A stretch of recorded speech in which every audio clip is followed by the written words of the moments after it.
Hi mga farmers, kumusta po kayo and welcome po sa channel. Ayan. So ngayon mga farmers, update muna tayo sa ating mga sisiw po. Ayan. So bago po ako mag-start mga farmers, kung napapansin niyo po yung aking sinarang po na second batch po na mga itlog po sa aking incubator mga farmers. So ngayon, ipapakita ko na po sa inyo kung gaano po sila kalaki yung aking mga second batch po na isa lang mga farmers. Kung nasubaybayan niyo po ang aking mga video dyan sa aking YouTube channel. So, ngayon, ipapakita ko sa inyo ang aking mga sisiw po. Ayan.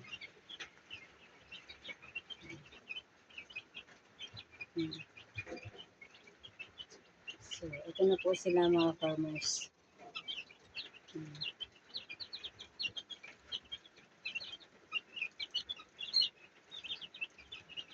Diba? Ang lalakas na po nila. Ito po yung aking second batch po. Ayan.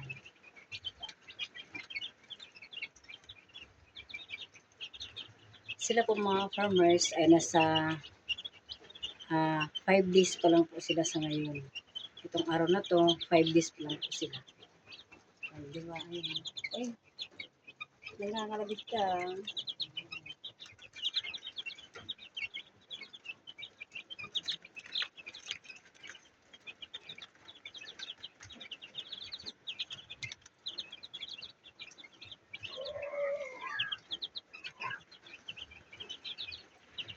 So, yan yung aking second batch po na pinapapisa po ng mga itlog, mga farmers. So ngayon, nung kasi nung time na po sila, sinalang ko po sila mga farmers na sa aking incubator po na medyo marumi tignan sa labas. So ngayon mga farmers, nilinis ko na po yung aking incubator po, inayos ko po dito sa may labas po dahil parang napakarumi tignan nung time na yun, nung first batch po, na sinalang namin siya, yung aming mga itlog po na first batch kasi nung time yung mga farmers, minamadali po namin yun dahil yun nga parang masyado kami excited kumbaga. So kaya ganun hitsura niya, puro mga masking tape po yung mga kita natin sa labas noon ng aking incubator. So ngayon naman, ipapakita ko sa inyo ang aking malinis na po na incubator sa labas. So wala na kayo makikita ng mga masking tape dahil yun nga, parang ang pangit tignan nun eh. Kaya ngayon, eto na po siya.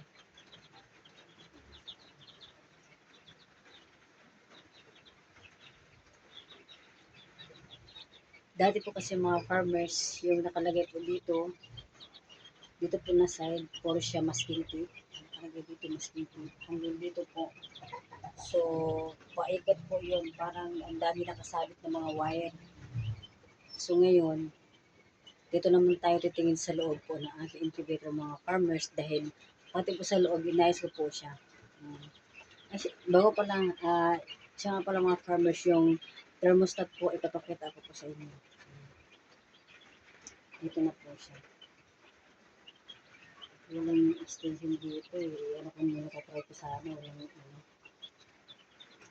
Tapos, ito yung loob mga ka-farmers. Para po, makikita niyo po dito sa may looban po kung gaano siya kalinis. So ngayon, bubuksan na po natin mga farmers para makita niyo po ang loob.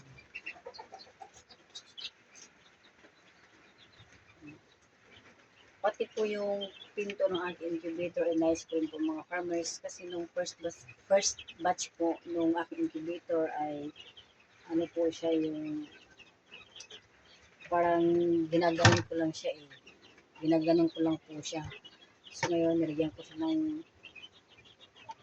bisagra dito.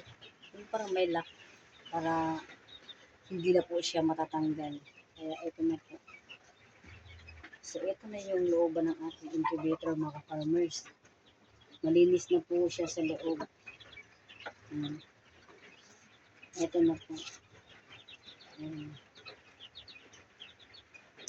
Ito yung aking, dito ko po ilalagay yung ano po yung mga itlog po na bagong ano pag nasalang mga farmers, tapos pag ah, nag-hatch na po, ilipat ko na po sila dito. Kaya po, ito ang aking ginawa incubator po mga farmers ay with hatcher na po siya. With hatcher na po ito. Ayan. So dito, ba naka-isolator nilagay. Ayan. Tapos ito yung looban niya po.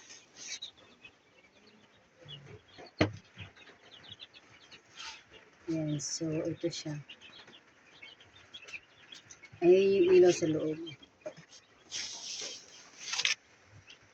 Ayan po. Doon lahat yung aking blower. Ayan. Yung maliit na fan. Tsaka andyan rin yung aking ilaw na incandescent bulb na 50 watts. 50 watts po ang ginamit ko nito mga farmers. So, ibabalik ko natin siya.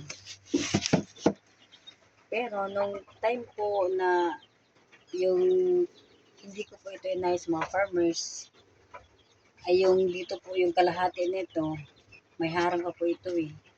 May harang to dito.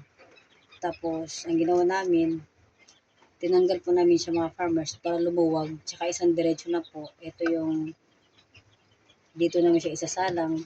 Para hatcher na po, ililipat namin dito kasi with ano to eh, with hatcher to na incubator. Ililipat namin dito. Kaya magkakadikit na sila.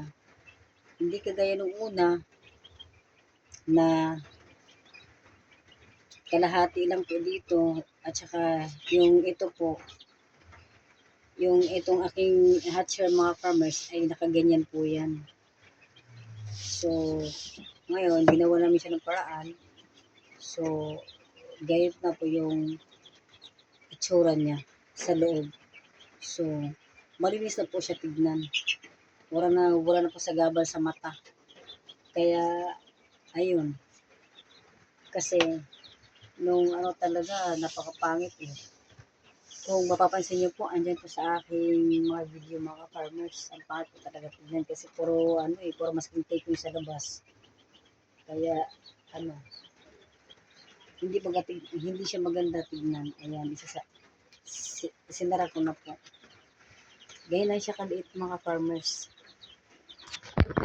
Pero, tested po ito talaga aking incubator. Ang napaka-effective po kasi syempre nakita nyo naman po yung mga sisi po na pinapapisa namin. So, talagang ano siya, napisa po sila mga farmers. Ayan. So, ito yung aking saksakan. At saka, ito pala mga farmers, naka-direct lang to eh. Dinirect lang namin siya eh. Isang saksakan lang po. Ito lang siya. Nakakulik na siya dito lahat. Pag saksak po nito mga farmers, pag gaganon natin siya doon sa may saksakan, ano na po ito, naka-direct na siya. Lahat po yan, iilaw na siya. Magano yun sa loob, yung ceiling fan, ay yung ano doon, yung blower, kung tawagin, ayun sa loob po. Tsaka, itong thermostat po, nakailaw na rin yan. Mamaya, ipapakita ko sa inyo mga farmers. Po, anahin ko lang yung aking extension, kuhanin ko lang po yun. Tapos, ano na po siya yung ilaw po sa loob, gagana din po yun. Kaya, ganito lang siya kahitik na pagkagawa namin ng asawa ko. Ayan. So, yan lamang mga farmers ang aking update po sa aking tungkol po sa aking uh, nice na incubator po. Para, syempre, kahit pa paano po, makita nyo naman yung aming gawa na incubator na malinis na siya. Wala na pong ano sa gabal. Napasuyo sa ano, extension. Hindi nakasabit. Ano pala natin mga farmers. Try muna natin para ano, para makita nyo po yung aking ano, isasaksak po ito. Ito po. Ano natin. Try natin yung ano. Ito mga farmers, sasarap natin yan. Sasarap natin yan.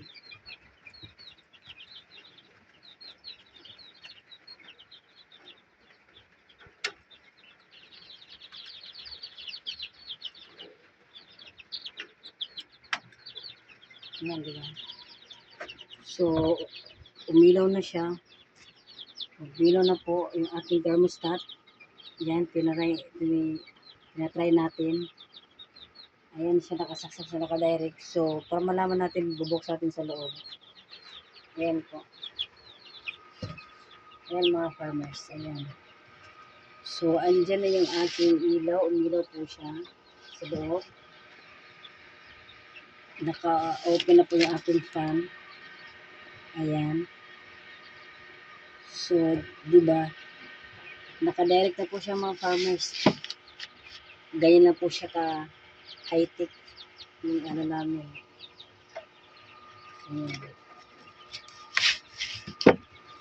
So, ganyan po siya. Dito natin isasalang yung itlog. Pag nag-hatcher na po tayo, dito natin nalagay sa may tray. So, tinatry natin para makita niyo po mga farmers kung gaano siya kaganda. Hindi ba? Simple lang po ito.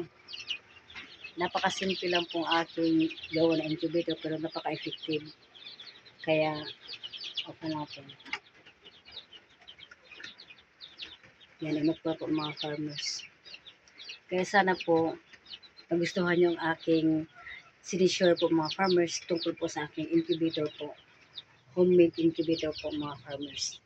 Kaya, huwag niyo pong kalimutan mag-like, share, and comment po. Kung meron kayong mga katanungan, at sige po sa lahat, mag-subscribe po mga farmers para po updated tayo sa aming mga sa aking mga video po tungkol sa ating mga manukis. Ayan, so ating mga sisiw po na yung mga pinapapisan natin ng mga itlog para lagi tayo update. Kaya kailan po mag-subscribe kayo mga farmers para po siyempre update tayo sa ating mga video po sa YouTube. Kaya yan lamang po aking update mga farmers sa aking video na to. Kaya sana po nagustuhan nyo yung kalimutan mag-subscribe. Bye!